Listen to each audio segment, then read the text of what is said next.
Holy moly, we are here on the big one, episode 20, I believe. Yes. How exciting. Now let's just get right into it. Not going to muck around too much because we've got so much to talk about. To your left, we have Dan. Say hello, sir. Morning, sir. You're all right. You have Jamie. Say good morning, sir. Or evening. Salutations. Evening, nighttime, bedtime, sleep time. And me, I am thankfully the one and only Uncle Chant. And I'm hosting this special Xbox Games Showcase episode. Holy moly. There's a lot to go over. I'm mulling it over in my head right now. And I'm sure you guys have something to talk about too. Quite a bit. So let's just get the fluffy stuff out of the way. So I know Dan has something here that he wants to talk about. So what have we been playing, gentlemen? I'll start with Jamie because I know Dan's going to have quite a bit to talk about coming up soon. Yeah, doing that, living that exclusive life.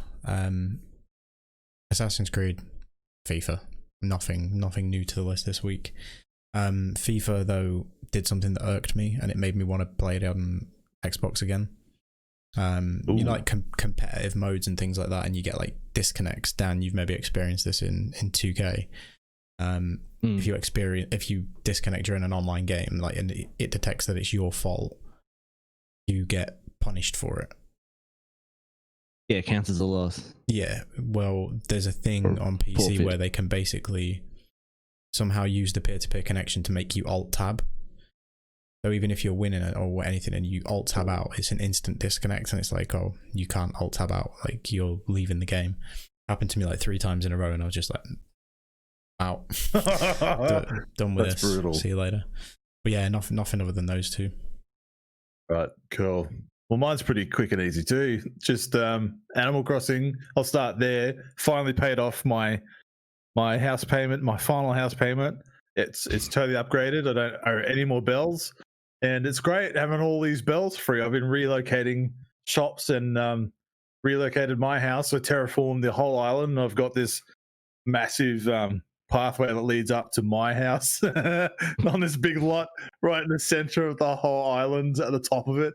So you get to my place and it's all like looks awesome, and there's the sea out in the back, and you're gonna go up 2 inclines just to get to my place, and you walk all the way down to the city square, and everybody just squished in at the bottom. So I'm like this dictator on this island, and I really love it. But besides that, I played Titanfall 2, got through that. That was a good experience.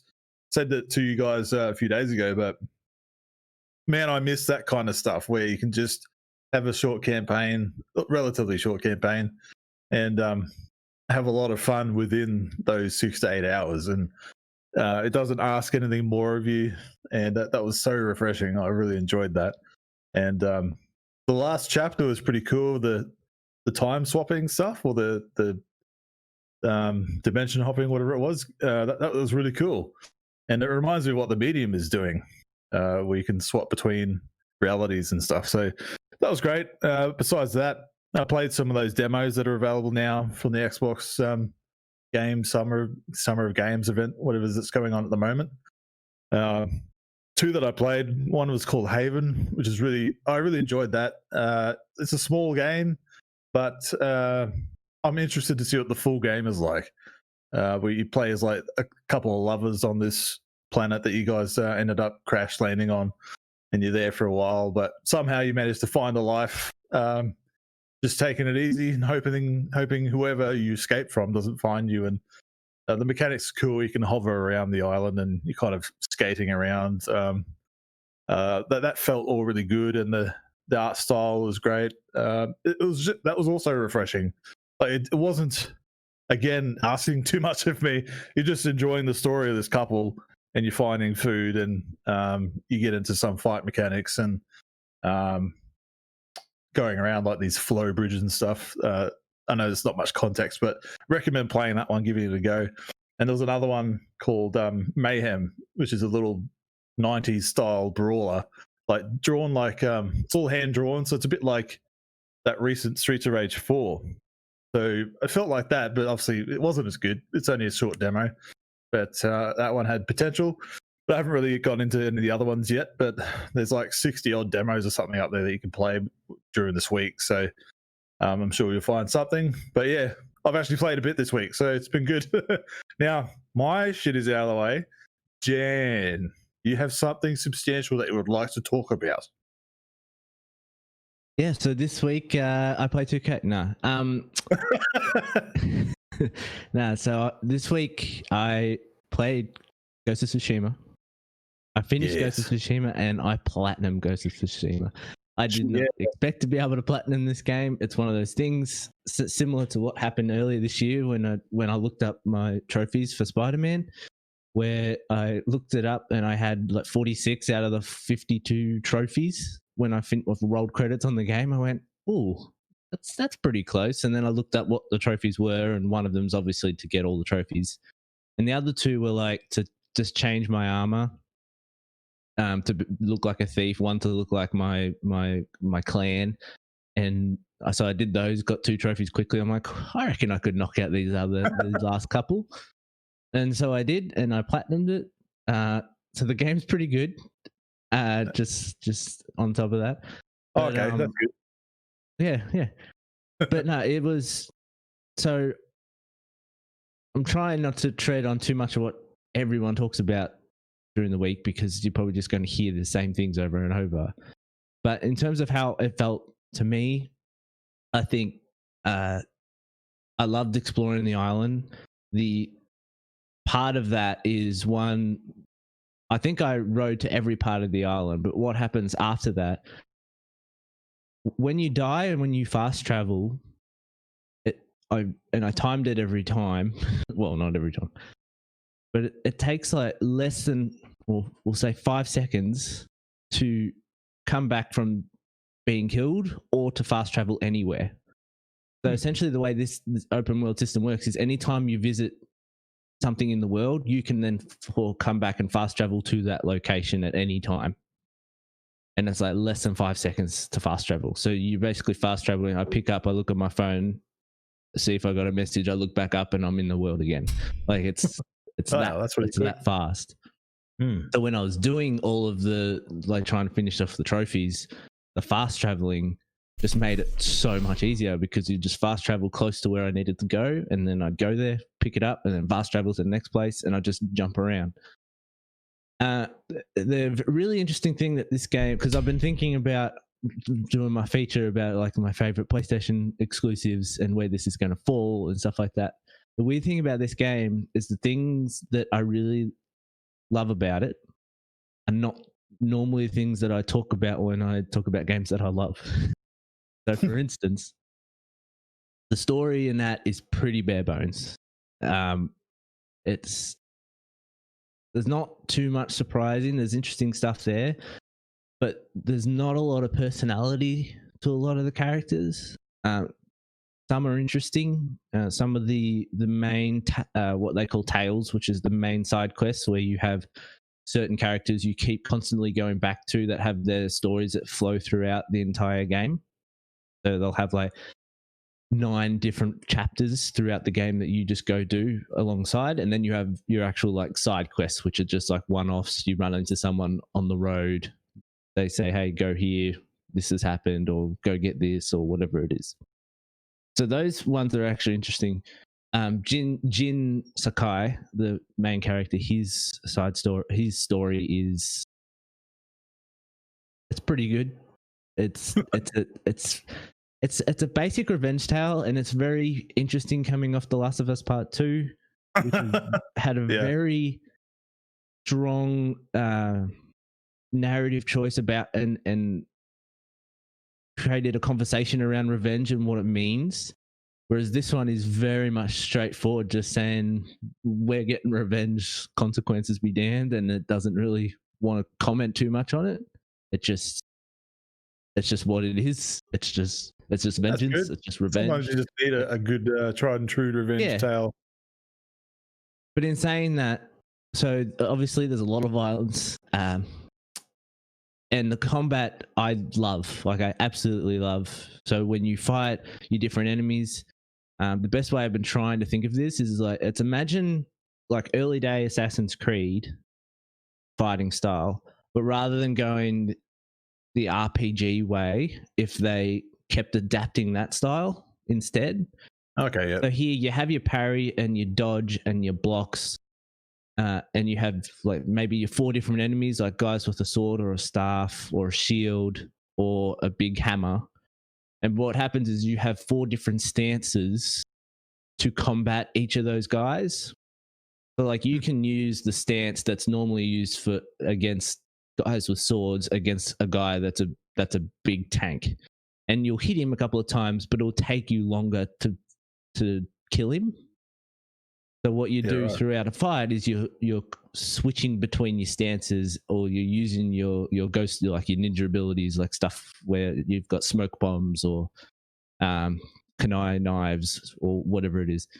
So you're constantly engaged throughout the whole thing because it's like a little puzzle game within a fight, and it's just so much fun. And normally, as long as a game has like competent gameplay, I'm fine, and story is normally the thing that makes me love the game. Yeah, this was a time where it actually kind of reversed. Oh wow. I was just really, really happy playing a game, and it was nice to play. It was relaxing. You had the music. I was using photo mode a bunch. I was riding through fields.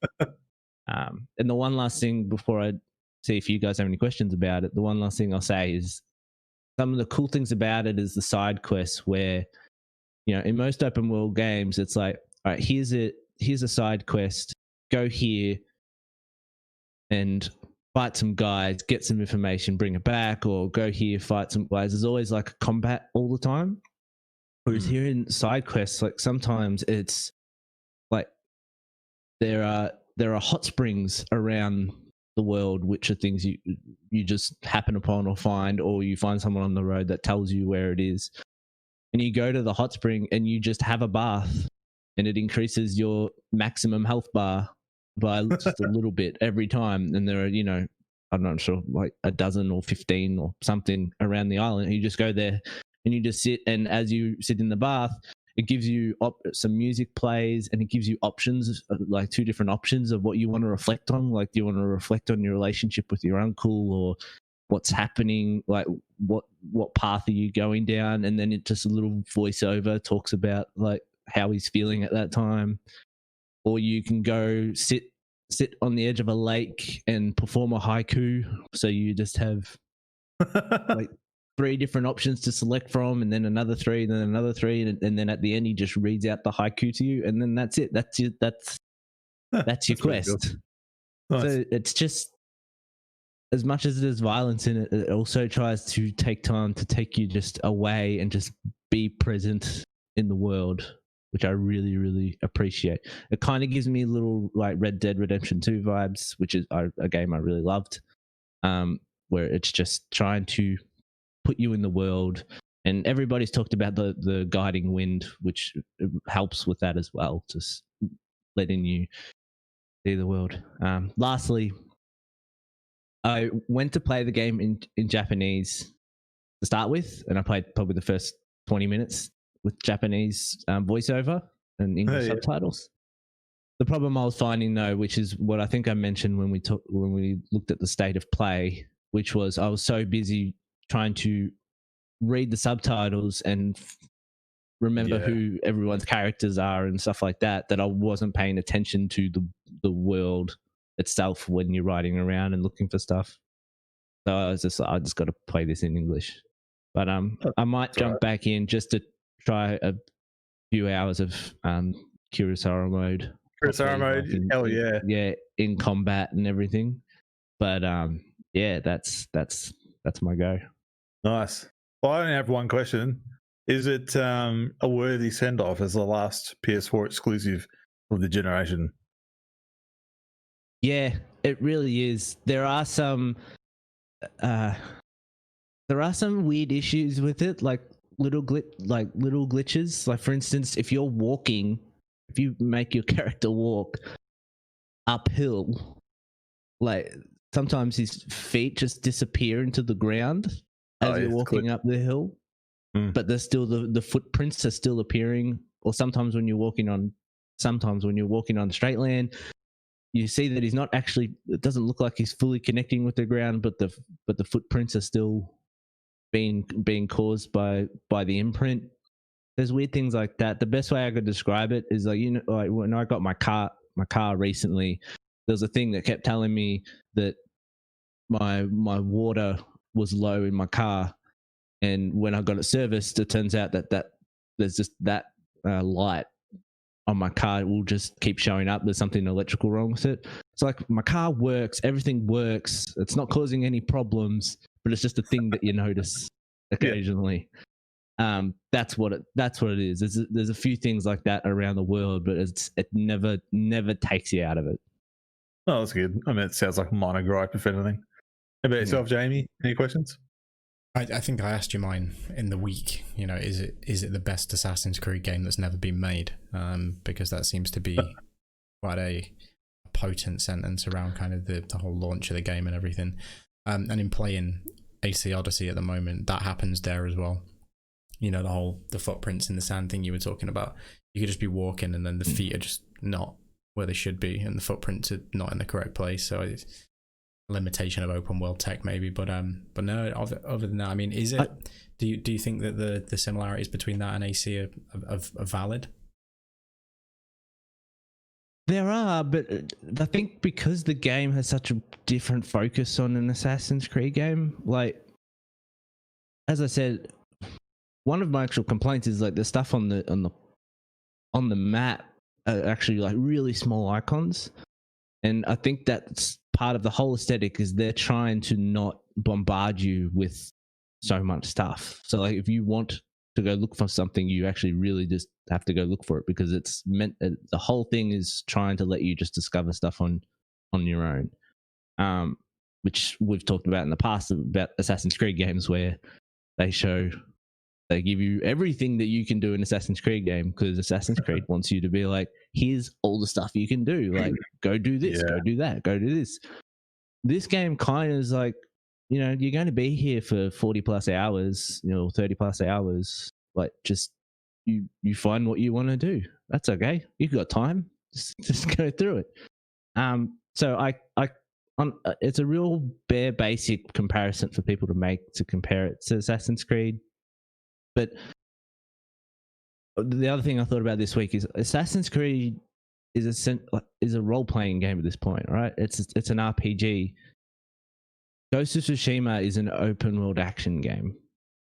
You know, there's no dialogue trees in Ghost of Tsushima. Like it's telling you a story from beginning to end.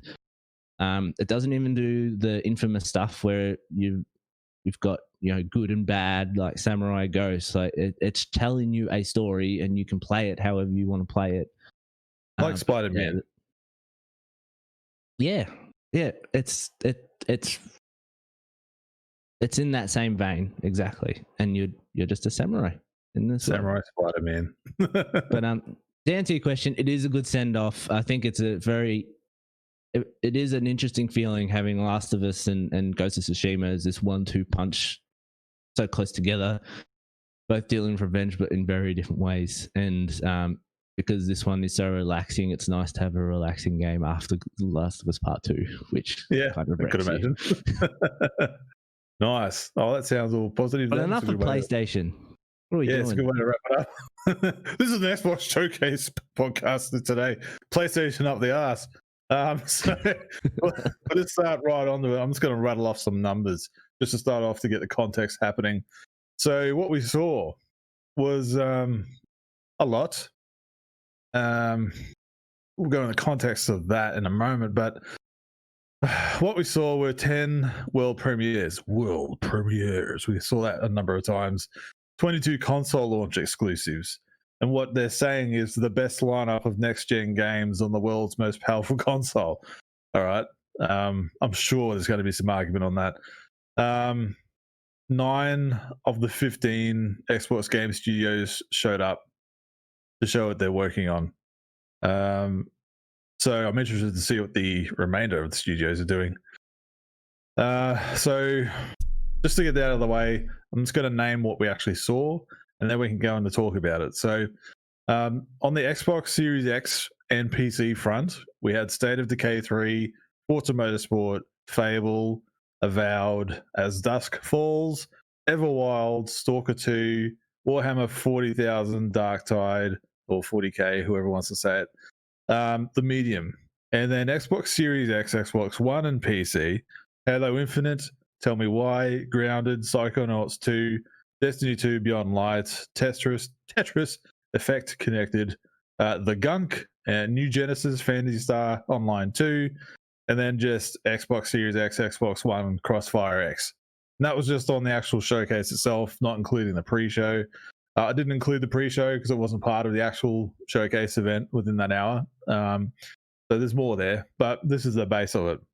So now that we've just rattled off some of those numbers and titles of what we saw, I have some thoughts, but I think I might go around the table first.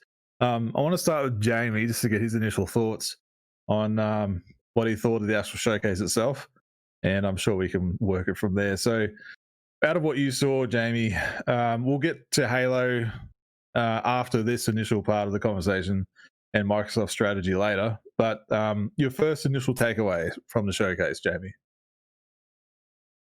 I think it could have been better, is my initial takeaway. I have a number of concerns about not the direction Microsoft are going in. I mean, if we're going to talk about that later, I can kind of hang that conversation for now, but it just made me concerned as to what they have this great service, they have, this powerful box, but what's the question's going to be, what am I playing on it? What is the reason? What's the killer app? What's the reason to own it?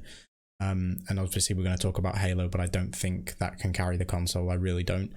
But other than that, some really cool takeaways. The direction that they're going in, I'm all about it. It's so consumer friendly. They're doing all the right things, making all the right plays, making the right conversations and the noises. But if this was supposed to be their next gen, we're here for the ride. I didn't see anything next gen. Do you know what I mean? We saw one game with gameplay, and it's difficult to understand. Taking the highs with the lows. So yeah, indifferent. I think they could have been done better, but there's definitely some cool takeaways that we're obviously going to touch on, later into the show. Yeah, right. And Dan, like, you've seen it as a PlayStation guy, or PlayStation centric, at least. Do you have any initial takeaways from what you saw? Yeah, and I do, and I think a lot of it has to do with, you talk about it as like your personal feelings versus what was shown a lot of the time. So like last week I spoke to you guys, I'm like, I just want to see three games that I'm excited about and I'm done. Like all I need is 3 games. I don't think any of the games got, in terms of a hype meter or something, I didn't get anything above a 7. There were a couple of 7s in there, but most didn't appeal to me. But I liked how the showcase was presented. I do think it was a showcase of why to own Games Pass.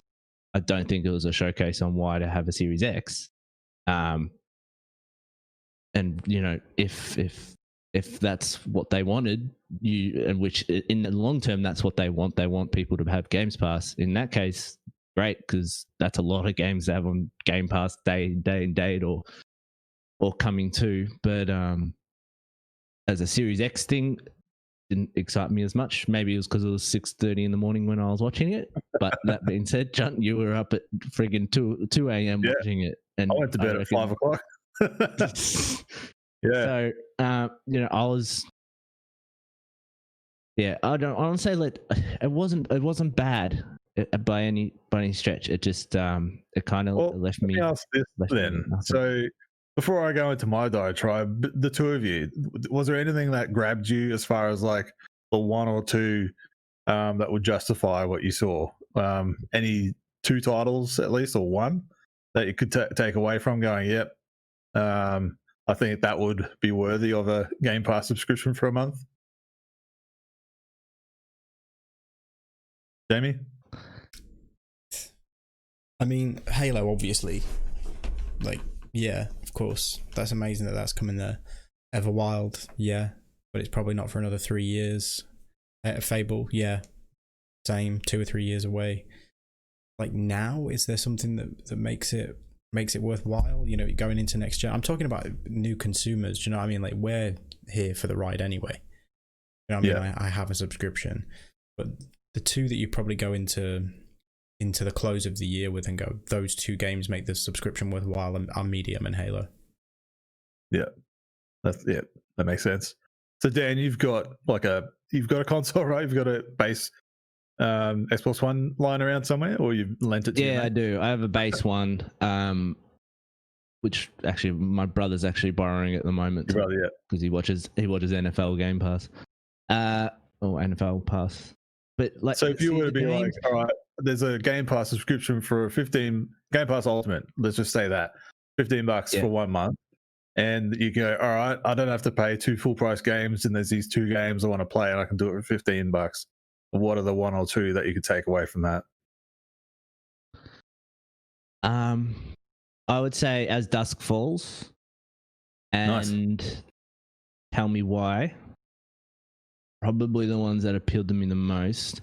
The other problem is, like, we've talked about this weeks on weeks, like Hellblade, I would absolutely play, but not coming soon. Yeah. But those are probably the top 3. There are some other games which are doing interesting things, but not necessarily appeal to me to want to play them until after they come out, after they're reviewed and what I hear about them. None that are like, oh, I'm going to play that straight away. Yeah. All right. So that's the main, I think, criticism that I've got with this as well. And you guys have kind of hit on both sides on what I was hoping for. Whereas there's something in here for at least everybody. There's one game in there, right? And you two picked 2 different games each, which I was happy that worked out. Not to say that this is going to be a justifiable thing for this year. I think they really do have a problem with this year going forward. And that's coming from me with 2 Xbox lights and an Xbox hat on. You know, they know it, and they went in before this event saying, yeah, look, we're going to be a bit short on the exclusives for the first year or 2. You know, so I think they're ready for some of the damage control coming out of this. Whereas a lot of these games are Series X, like the bigger ones are Series X. If you noticed the readout, some of the bigger titles on there didn't have Xbox One included. So we already know that those ones are going to be a year or 2 away based on everything that's been talked about. So look, I'm already in the ecosystem. This is my thing. This is my place to play. I'm already a Game Pass Ultimate subscriber. So knowing that I'm going to get all these 22, 30 games or whatever it is, that's cool. I'm not going to play them all either. And not every game in here was for me. And I think that's great as far as choice. Like there's a wide array of stuff to be chosen of here. Like my initial takeaway was I already know about most of this stuff. Like a lot of this was guaranteed almost, or the worst kept secret going in. Avowed was a real big one for me that I took out of it. Was like, holy crap, I didn't expect that. Like Obsidian quickly becoming Microsoft's biggest studio. We've got their DLC coming out for Outer Worlds, and even just that game on its own is a big deal. And Grounded is looking a lot more polished. You know, it actually looks like a game. Not that I'm probably going to give it a go or anything, but Avowed itself, Obsidian have already put a check on Bethesda with Outer Worlds saying your Fallout is now obsolete. And now with Avowed, they're taking a hit on their Elder Scrolls. You know, and Bethesda, I'm sure, are going, oh shit. Because arguably Obsidian made the strongest Fallout game as far as critically with New Vegas back in the day. And Outer Worlds is a smaller team with the original Fallout guys, and that in itself is a stronger game, in my opinion, than the last couple of Fallout efforts. So if they're going to do the same with Avowed in that realm, and it's set in the Pillars of Eternity universe, and I'm totally out of water on that, but it looks awesome. just from the trailer itself. And the Pillar of Eternity games always look cool, and it's one of those things where, like, damn, I wish I could play that, but it's just a bit too intense for me as far as like all the nerd stuff in there and the RPG elements. But that was my massive thing that I took away from it. So I don't really care for State of Decay. That's not my jam at all. As Dusk Falls, I'm glad you mentioned that. I was actually pretty excited for that, like, because you guys recommended Life is Strange, and I played those two games and or that series. I'm kind of looking for another one like that, and we've got As Dusk Falls. Looks like it's in that element, and as well as the other one, Take Me Why. I'm actually looking forward to those. So I guess I have you guys to thank for that. Otherwise, I would have just glossed over them completely. And the Destiny 2 stuff, I don't want to like shine over that too much. That's huge, man. That the fact that Beyond Light's coming to Game Pass, like the whole Destiny 2, the upgrade, Series X, and all that shit, all the DLC, and that's massive. Like, Destiny 2 is still a big deal, and I just don't want to gloss over that. The fact that that's coming essentially for free, like all of it. You know, that's just I for $15 you can just play all of what Destiny 2 has to offer, and that's just massive. And if that's what you want, that's the only game you can play. There's a lot of content there for you. The Gunk, I think that was kind of a bit of an underdog situation. It kind of doesn't have a lot of conversation happening, but I remember looking at it going, holy crap, that looks pretty fun. Just graphically looked impressive considering the studio, the Steam World, or whatever they are, the games that they've made previously before this. Bit of a leap for them. So that's exciting to see. But yeah, look, I'm not going to lie. I did come out of this a little underwhelmed, and I expected some risks. Like I said last week on the what I had anticipated or what I was hoping that I'd see, like my predictions and stuff. Like I know that they were too deep. The deep cuts were deep, and the expectations a bit too high from what I wanted. But I was ready to be surprised. But for this, I think it was a little safe, and I think that might be the big problem with it.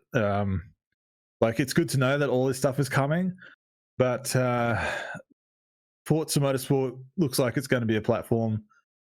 Makes sense considering how powerful things are or how games look now, and I don't know how much more you can progress on it with what the Series X is going to allow them to do. They already look stunning.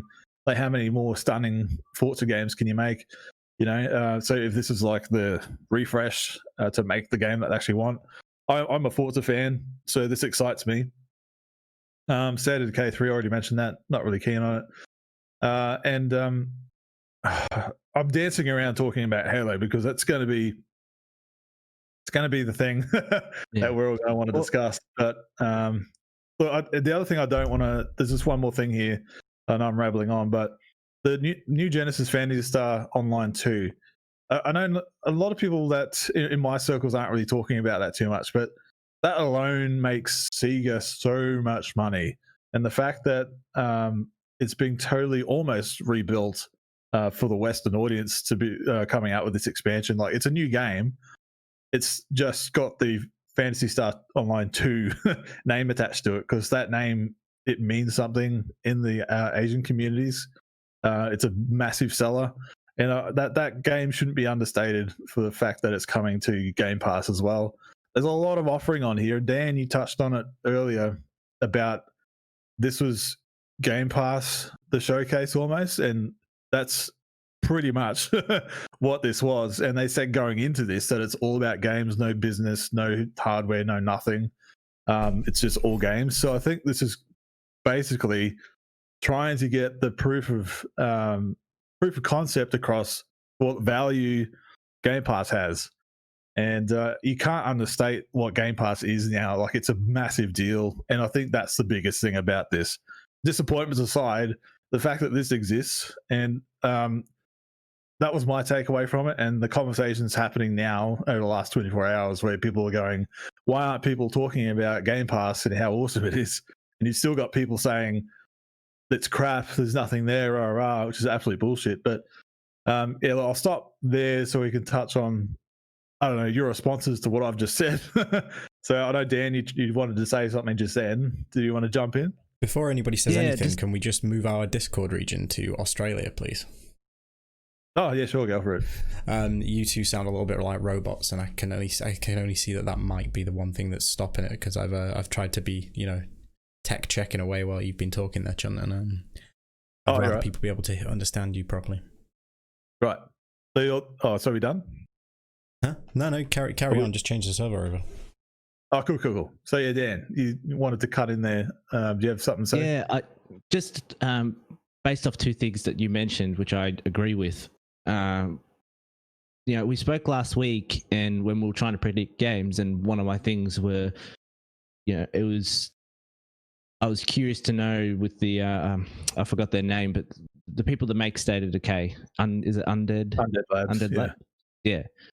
And last week when we were talking, I'm like, it'd be really good to see Microsoft let them create something like different, because we were talking about how it's great when they're given, all the leeway in the world to and they even said it during the showcase, like this is the games that they want to make.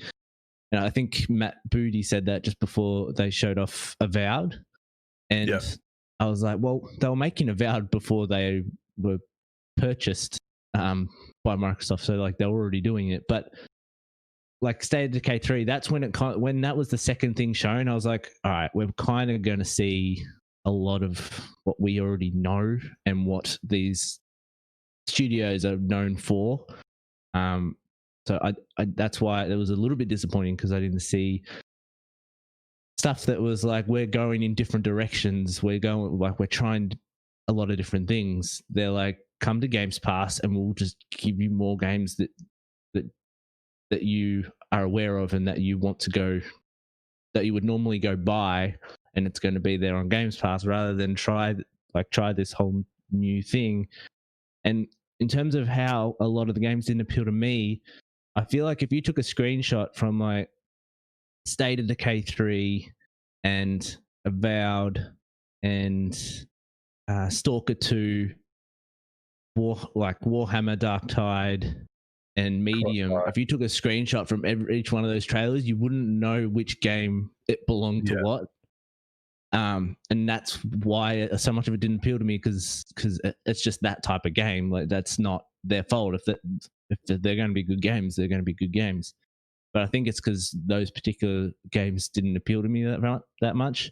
It was nice to see in the Medium trailer, like the whole dual reality stuff. Like that is and we're going to talk about Halo later, but I think that's the only thing that really showed me like this is operating, like this is going to run smoothly on your next gen. Like having two realities streaming simultaneously, like that's impressive.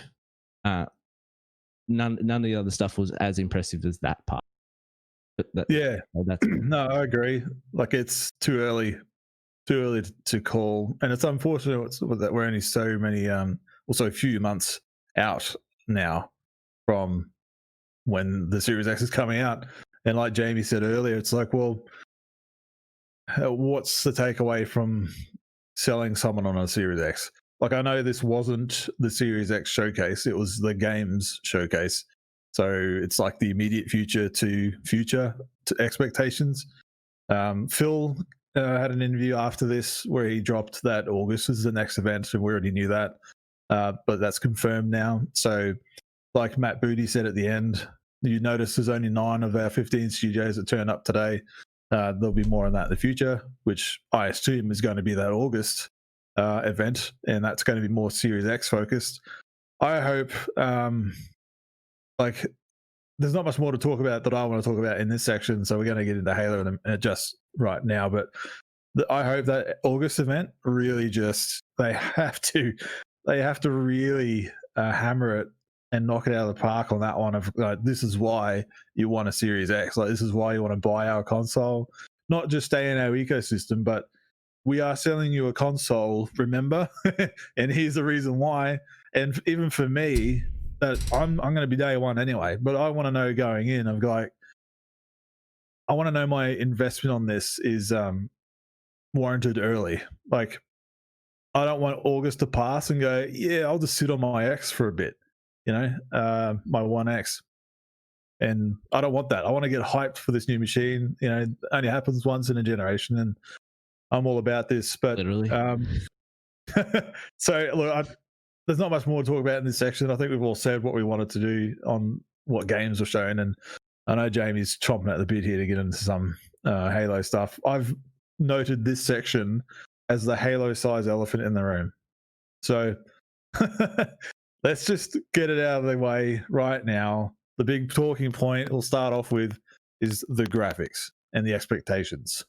So, Jamie, I'll start with you so you can just start and have your thing.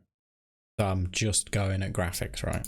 Because my notes read graphics here just says graphics obv. You've got to give them a pass in some ways because it's an old build. That's a mistake, right? This build needed to be a near complete version by July when the game's expected before the turn of the year, right? Yeah. So yeah, they're like, look, no, it's running on a PC, it's running on an old optimization, it's old code. We assure you, things are better than this now. Any company can turn around and say that. That's not acceptable in my eyes. The art style, I'm absolutely fine with. They've gone back to very basic Halo, very combat evolved, Halo 2-ish. Left kind of the futuristic elements of 4 and 5 a bit by the wayside. It's kind of a reinvention of Halo back to what people wanted. People were crying for it to go back to basics, and they've done that. My issue comes with the character modeling, and this whole fact that it's supposed to be next gen. If you look at the big bad, whose name eludes me, that part with him should have been really menacing. Do you know what I mean? Like kind of in the one, looking down the lens and really giving you the, we're going to come fuck your shit up, basically. And all I was focusing on was the fact that there was shading missing off his face. There was no shadows. It looked like a really flat textures. I was just like, this looks garbage. It's, I think we even saw better in Halo 4 on the 360. You can't excuse that. You can excuse the pop-in and some of the optimization issues, although they are jarring. Scenes that they shown us going into the map and coming back out again, you see a bunch of textures load in. Like, you're supposed to be showcasing a machine that's got SSD technology built into it. It's supposed to have series throughput. You don't see loading, and we're still seeing like pop-in of like, that was the entire world popped in. It wasn't just a cloud in the background, which happens a bit later when they're on the elevator. So I think either the optimization was just really poor on that build, or I think following this event, they're probably very worried. But the art style and everything looks great. So I'll hand to you guys and let you kind of give your 2 cents on that piece before we kind of move further into the Halo talk. 100%. And Dan, like, I know you're probably a relative outside to Halo and the history of it and the games and what to expect, but I mean, that's probably going to give a more fresh view on this. So I'll pass it to you for your thoughts on your initial viewing of the Halo Infinite trailer. Yeah, so I'm not as critical on it because, I don't have that deep passion for it. When I was watching it, I was like, this looks like more Halo. Like I've seen Halo before. I've played Halo 1, 2, and 3 and maybe some of 4. And I was like, this looks like more Halo. And in my mind, I'm thinking like, this must be what it's like when like another Uncharted game comes out and people are like, well, this looks like more Uncharted. And I'm like, yeah, it's more Uncharted. I'm really excited. And like, this is the same thing for Halo. And that's why, I talked about before, like there's a bunch of games that are 7, like this is 7 on my hype meter. I don't know if I'm going to play it though, but I was like, it's more Halo. And that's really what I came of it. I will say when the big bad was on the screen, I couldn't stop looking at his forehead because it wasn't moving. Everything else in his face was moving, which I was like, okay, but the forehead was just like it wasn't like crinkling, like it wasn't moving along with the rest of his facial animations, and that kept throwing me off. But I have to be honest, when it was in play, I didn't notice any of the texture pop in, and when everything's moving, I'm not looking at the character models that in depth. I saw the screenshots that came out afterwards of it, and I was like, oh, okay, that looks a little bit a little bit odd, but there's no way I would pick up on that in the game. Yeah. And there's some other things about it I want to talk about, but in terms of just the visuals of what Jamie just mentioned, to be honest, I didn't pick it up. And some of those things I might notice more if I was physically playing the game, because your eyes are more focused to everything that's happening rather than just what's in front of the person playing. But yeah, I didn't notice it as much.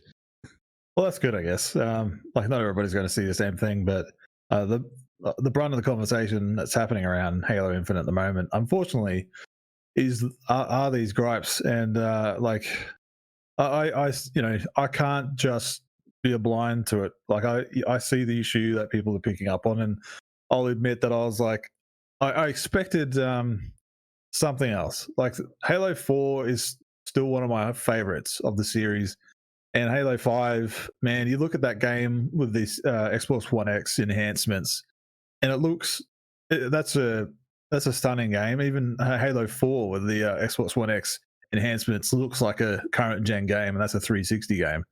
And this looks less fidelity, or less impressive, I'll say, compared to those. But keeping in mind, like, this is an open world game, so to speak, and like, if you look at the draw distance on the video, it was just insane. Like, you could see forever, and that's got to be rendered in some resource somehow. But the Series X should be able to handle that, like, hands down. But I think the hindrance here is this game was meant to come out on Xbox One, like, just Xbox One. It was meant to come out a while ago, but they pushed it during late in production to come into the Series X.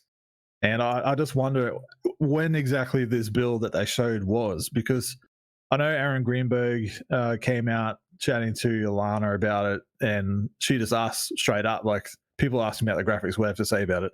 And he was going on about, like, the global pandemic happened. Yeah, it did. Cool. And he's like, I was there at 343 when they were packing their cars, and the dev PCs were getting put in their boots, and they're all figuring out what the hell they're going to do. And so, like, a newer demo wasn't on a priority, all that kind of stuff. Like, I get all that, but I mean, how old exactly is that demo? If you're in your final year coming to the Series X and you've already pushed it back, I would assume you'd already have a workable demo that's newer somehow. They say that demo is from January this year, and that's a while back. So who knows, man? I don't know. Like, I'm not an expert in the dev side of things and how soon towards the end they actually start optimizing for that shit. But like Jamie said, it was running on a PC as well, so it's a bit of a mess. Like, coming out of the gate, I'm sure there was something else that they could have put there instead. Like, I'm sure they weren't entirely confident with it, because I wouldn't be if I was in charge. Like, if I was Matt Booty or Phil Spencer or whoever, and I saw that, and I'd be like, yeah, I don't think we can risk putting that out. Can we put it in the oven for August? Look, I wanted to be like fucking jubilation here. Like, that showcase was fantastic, and man, they've taken some risks, and they're bringing back some IPs that no one imagined that they would, like Killer Instinct and Banjo-Kazooie or Crimson Skies. And I wanted to surprise Blinks to Time Sweep, because they started mentioning that in the pre-show, and Jamie, you were there with me. I'm like, shit, yeah. Let's do that. But yeah, cool. Yeah, so look, proof will be in the pudding. Like, if it plays like Halo, which it looks like it will, Combat Evolved and 2 are still kind of the gold standard as far as what a Halo game is. 4 and 5, a lot of people say they deviated too far from the Halo DNA to make it more of a modern shooter. I can see that, and it's right. They're right about that. It doesn't essentially feel like Halo, whereas this looks like it might be. Going back to that, I'm totally down for it. But look, as far as the story point with Halo goes, I still don't know. Like, they're saying excuse me, they're saying that this is a spiritual reboot, essentially, but it will also wrap up Halo 5. And to me, that sounds like we're putting a band-aid over Halo 5. We want you to just forget about that as quick as possible. No, It just sounds like that.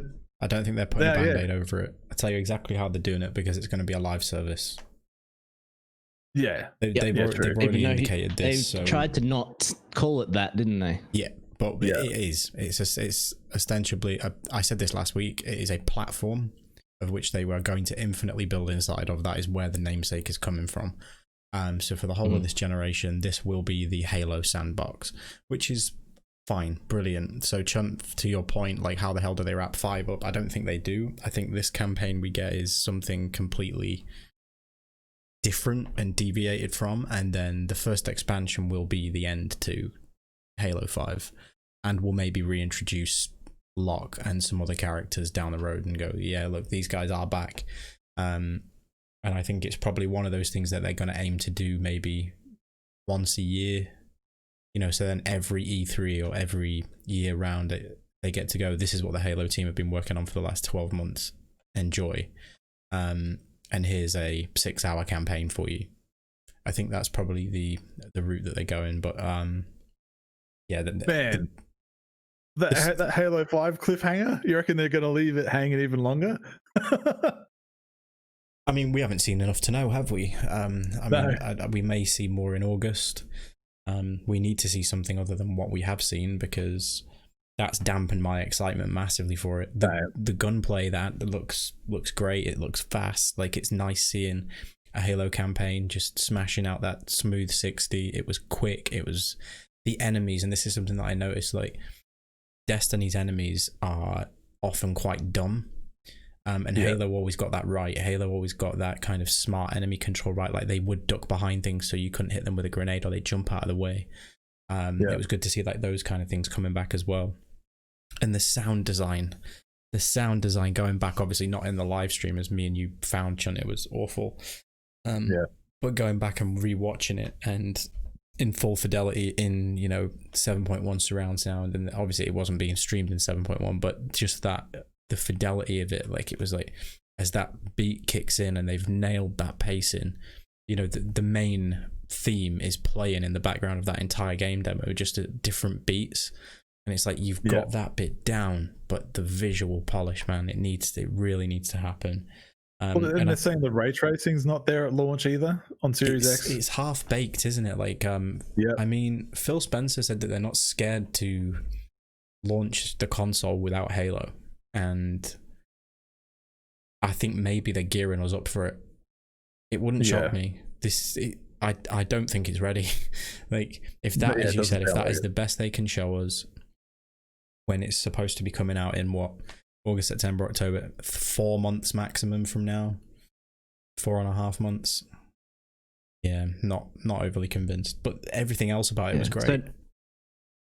So normally, like, with polishing games, normally that starts like 6 months before the launch of a game is when they start polishing. Like, normally all the gameplay and all the assets and everything are in there, and then it's just polish for the last 6 months of a title's release.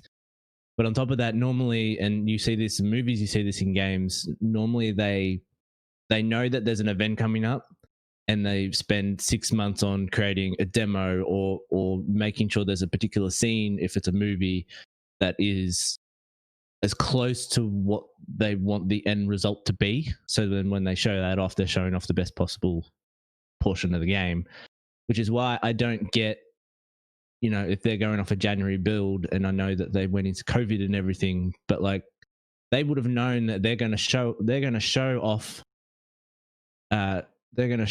Halo at some point this year, right? So you thought by January that they would have started working on a demo or something that was fully polished to show off people. It's like, this is what the end result is going to look like. And that was a bit strange. I just want to ask you guys, because obviously it doesn't bother me.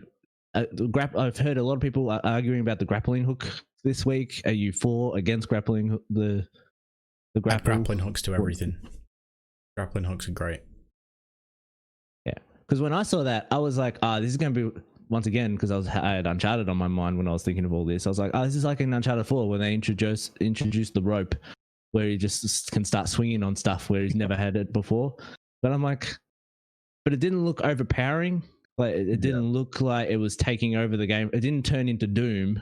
Like it was just, it was just another thing added to the arsenal rather than taking over the gameplay of what Halo normally is. Yeah, I think that grapple shot is going to be utilized more so for the exploration of the game, and that's a positive that I've thought about after this event. Of like, this seems to me like it could potentially be the Xbox equivalent or the answer to like a Breath of the Wild type game where the whole world is there for you to explore, and they say anything you see you can go to, basically that whole spiel that they've mentioned. So that excites me to the point where we haven't had that with Halo. It's always been like a linear campaign, which, you know, I love my linear campaigns, don't get me wrong, but the map you just saw, there were some waypoints there that you can go do some quests, or you can just roam around as free as you want. Like, there's no music happening during this scene, and so this is just like a vertical slice of what you could expect for random encounters as you're traveling through the ring, and that excites me. Like, I didn't know I wanted that until I saw this. So yeah, like we've talked a lot about the negatives, and I do have them overall with this showcase, but this aspect of the game where I could just this isn't a looter shooter, and that's another thing that excites me. Like, they could have very easily lent heavily into the Destiny thing with an open world and a looter shooter and shit, but the whole point that it's not, and it's more a Halo open world exploration, Breath of the Wild type thing. I mean, that's even my brother chimed into me last night, and he's not an Xbox guy, and he's like, man, that sounds awesome. Like, he's like, I want to play that, you know. So that's good. I think it's in that side of things, it's a success, I suppose. I mean, it's going to be huge. I don't know. They say it's going to be bigger than Halo 4 and 5 combined, which is that's massive on its own, right?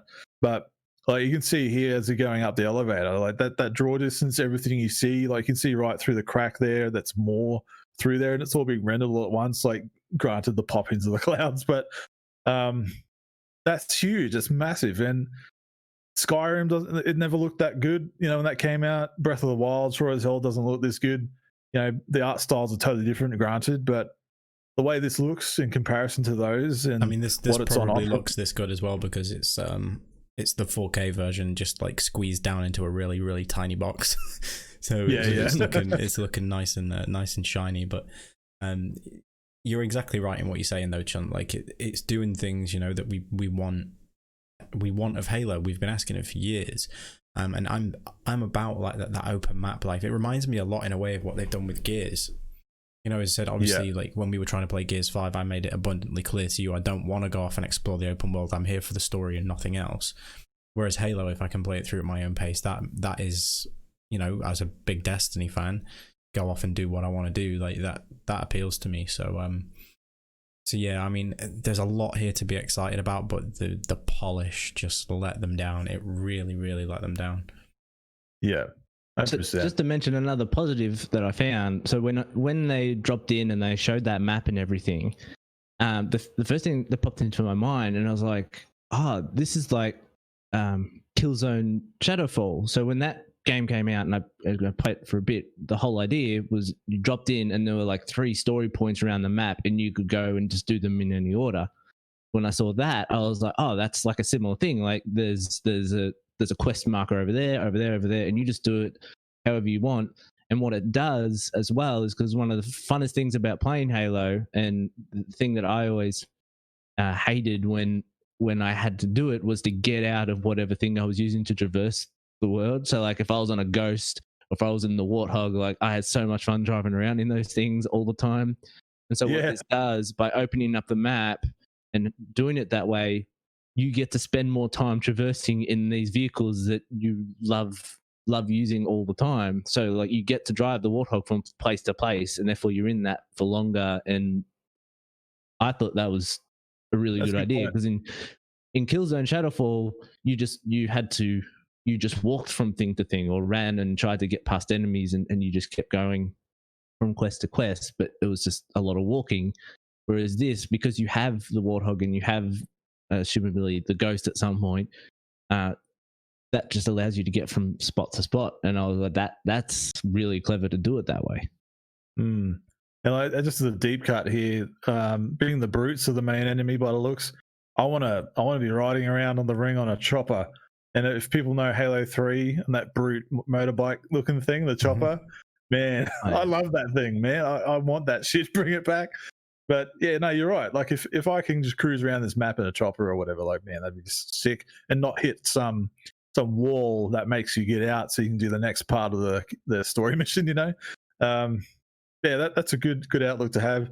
Like, I need to see more. Like, I think we all do. I know I was a bit jarred as the visual aesthetic of the ring, like with all the columns and stuff. I was like, what is this? And I just had to remind myself, when you look at the distance, the ring is broken, and I just remember from other shots that you're looking at the ring that you're heading to, and it's busted and it's broken. Like, I think this is the first ring from Halo 1, because they blew up part of that ring, and it wasn't the whole ring that got destroyed. It was like part of it. And to me, like, they're leaning heavily into Combat Evolved, and that section of the ring that you're going on to is missing. So it all seems to me that you're going back to the first ring. I don't know if they've said that or if they've confirmed that or whatever. I'm just thinking now. It's just occurred to me. So, I mean, that's pretty cool. It feels like it. And that's like, yeah, you can see here, that part of the ring, that's what blew off at the end of the first game. So I think that's what's happening here. So the portion of the ring that you're on looks like it's rebuilding itself. Like, it's all new stuff, new columns and all this shit. Like, I'm just waxing lyrical at the moment, but that excites me. Like, the story aspect of that. Like, why are we going back there? Like, are they going to use some of the Praetorian tech to make it do that? Yeah, true. Yeah, because it's all Forerunner stuff.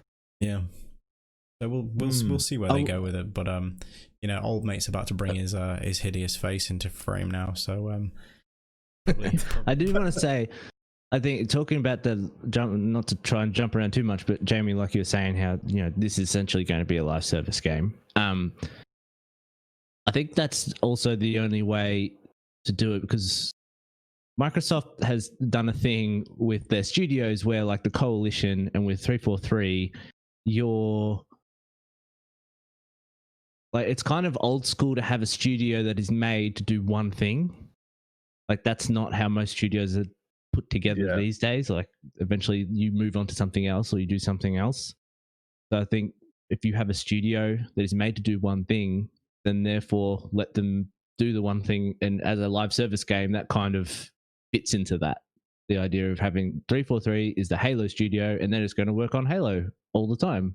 As a live service game, they're going to do updates, but that is kind of the natural progression of that studio system, I feel. Yeah, no, I agree. Like Jamie, he's a massive Destiny fan, and I think the point of entry for that game, even for me, like, I've played all the campaign stuff that comes out. I enjoy that, but the point of the game that I can't just find myself getting lost in is the grind aspect of it, or the expectation that you have to level up to get to the next part. And I know that's all part of the game, but I just don't have time for it or patience. Even though I love Destiny, I've enjoyed everything I've played of it. But this, if it's going to be like that, where you get campaign installments, this already looks more appealing to me, because I can just do what I want at my own pace. I'm not level gated. I'm not expected to grind for loot, all that kind of shit that puts me off these kind of games. So that's exciting for me as a gamer on that part. And Game Pass itself, I don't have to pay for it. I don't just get this game, and I know we're going a bit long here, and I wanted to touch on some more Game Pass stuff, but I'm just going to hit at the points real quick just to go over, like, every game that we saw on that list is coming to Game Pass. That's a massive deal. You can't dispute the value that is Game Pass now, and it's pretty good. And it's cloud being included as well. Like, I can, when I go back to the office at work, if I want to, I can play Halo Infinite on my phone. I'm being upgraded with a better plan. That Telstra sent me a message going, yeah, we're putting on a better plan with 5G and all that shit. So no extra cost to myself really. So that's exciting. So I guess, but I think we've all kind of got the same vibe here. Nothing kind of blew us away. Just discrepancies for the most part, but there's still something that we walked away from, and it's probably not the end result that they wanted out of this. I think they wanted that real home run kind of moment, but they just didn't get it, unfortunately. Fable 4 wasn't, or Fable the reboot. We didn't really touch on that, but yeah, we didn't even talk about it. A minute teaser, cool, it's happening. And I know, Jamie, you've mentioned you're disappointed that it sounds like it's going to be another couple of years away yet. But there's a larger point to have at that, and it's something that I've not seen any commentary on since the event. Microsoft openly said, look, there's not going to be any Series X exclusive games for at least the first 2 years of the console's life, right? Yeah. And even following that, they will support where they can the lower spec systems. Now, a lot of what we saw that we know is coming soon had 3 logos at the bottom of each of those sizzles or trailers or cinematics or whatever they were, and they were all there. Forza, Fable, and what was the other one? What's it begin with? E. Rare's one. Everwild, that's the one. All 3 of those dropped the Xbox One. Yeah, it just simply said as well. It simply says Xbox and it says PC. It doesn't specify a console family, which to me indicates, okay, all of those games are at least 2 years away. So what happens between now and then? Because you can't just survive off Halo. I'm sure, like I said, they've got a bunch of other studios doing stuff. Was this week's show for them to show us this is the stuff that is coming eventually, and then next month it's like, and this is the stuff we've got for you now. Because if that is the case and they do that, I'm sure everybody will be happy, but they should have also done it the other way around. Do you know what I mean? And let everybody had that big hype moment now while people have been getting ready for it. I don't actually think they're going to. I think they're going to live off of that. We've got 100 games that are going to be on Game Pass the day that you unbox your new Series X, Series S, sorry, I think, whatever the fuck series it's called. They're gonna go with that. That's gonna be this, and it's just gonna let people down. And I think it's not a letdown in terms of what they're offering. The letdown here is people have an expectation of a new console generation and a new console cycle and what we expect from new gen, and Microsoft are just not playing that game anymore.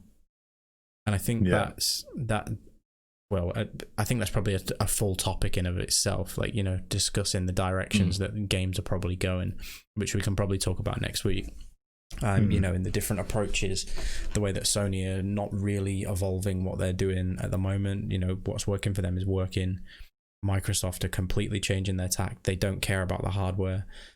We've known that for a while, but this is full commitment from them. In my eyes, this is full commitment to, we are a service now. And then we do not care where you doing play. its own thing. Yeah. So sorry, it's going to be interesting. Kind of steal off a tangent there, but it's that was my big takeaway from the whole thing. Like, even the notes that I have as positives here were Fable. Yeah, I'm happy about it. I'm very disappointed that it's at least 2 years away. Game Pass, obviously, it's similar priced to Netflix, for God's sake. But do you know what I mean? Like, it's mental. Destiny moving to Game Pass is unreal with the expansions. Okay, you don't get the seasons, but seasons are $9.99 a month. $9.99 a season for 3 months worth of content if you want it. If you don't, at least you get to play the big story beats. And it's included. But then I have a big question mark on my note that says, "But what's next?" Like, I don't feel like I got enough. So rant over. I think I said in last week's podcast where I'm like, normally with these things, what you try to do is say things that are coming out now, things that are coming out soon, and things that are coming out later. And I think they hit 2 of the 3. They showed the things that are coming now and the things that are coming later, but they didn't show the things that are coming soon. I think the thing that, what's the game coming out in June? Or June next year or March next year. It's all stuff that will be there at launch. I don't think it's all stuff anybody's that will done be there 2 years down the line, like Fable and that. But there's nothing that's like, by the way, in May, here's what you're getting. Yeah. And I think the pandemic's the reason for a lot of that. Do you know what I mean? A lot of dates or penciled dates. No are one wants to obviously put gonna dates on move. things. But at the same time, Sony haven't done that either. All we know that is a day one launch exclusive for them is Spider-Man, and I'm telling you that game's coming to PlayStation 4. Like, there's not a world that doesn't happen. And Dan, as you said, you know, them saying about it having a mode for 4K 60 indicates it's probably been built to run on PS4, and then there's a scaled version that will unlock the frame rate and the resolution to run better on PS5.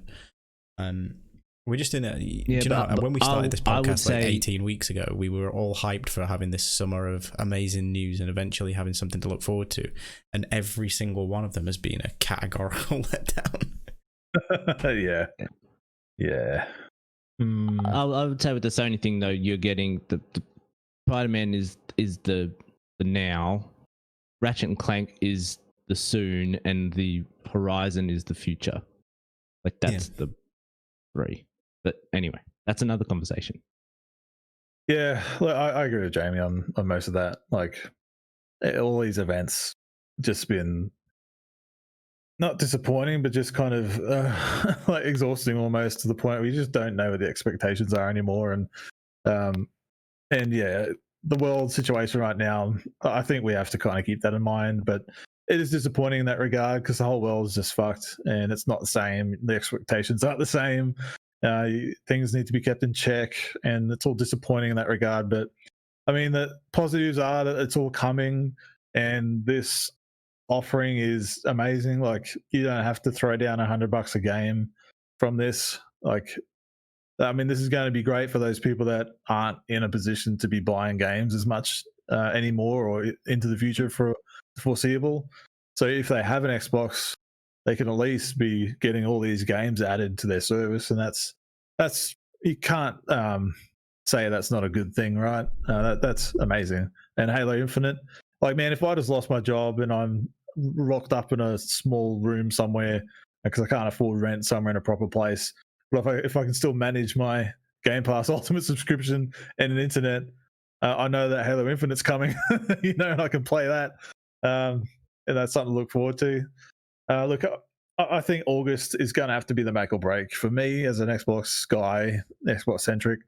It's going to have to be the event to make me go, yeah, that's it. Like, you've done it. That's convinced me and hopefully others to do it. But I know I'm trying to end this on a positive, but it's just a lot of negative, unfortunately. But we'll see what comes out in the following weeks, and see what other news comes out. I'm sure there'll be more leaks coming up to the August event. Phil's been very talkative in the last couple of days, so I'm sure they're all talking amongst themselves, and they're aware the next couple of years are going to be a bit shit. And I'm sure But the last 5 have been a bit shit. They can't afford for it to be a bit shit. No, they can't. That's right. So that's what I'm saying. Like, I'm pretty sure after this, they're all talking to each other and going, we thought we had something good here. What happened? You know, and we got to learn from this. Like, this overall is so much better than that last one in July or whatever it was, June, or I can't remember what the months are. May. That one was a clusterfuck, but the presentation on this is exactly what I wanted. It was just the content that was letting it down. Yeah, so we'll wrap it up there. Still lots to talk about, and we didn't hit on everything, but there's always next week, and we'll see what happens during the week to come. But yeah, so look, you got Dan over there, Dan at Clemo_24. You got Jamie over there at Jamie Nero. Follow those beautiful boys. Do the thing right. Do everything nice. I'm Uncle Chunt, the one and only. And that was episode 20. Thanks for joining. Be safe. Love more. See you next week. Toodaloos. Wash your hands. Bye.